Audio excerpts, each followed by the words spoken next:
این زمین یادگار از نیاگان ماست. هیچ دشمن آن را صاحب شدن نمیتواند.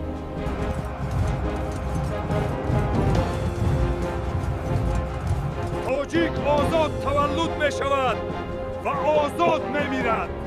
مردم این سرزمین تسلیم نمی شوند. اما ما باید پیش رویم. جنگل و کوه دوستی ما اند. در اینجا تو غالب شده نمی توانی.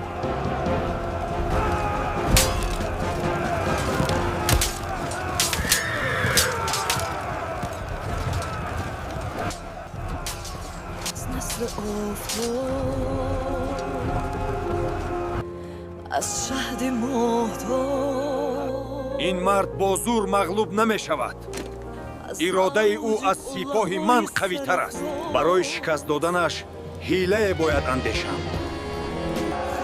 ملتی که آزادی بخواهد هرگز زیر ظلم نمیماند.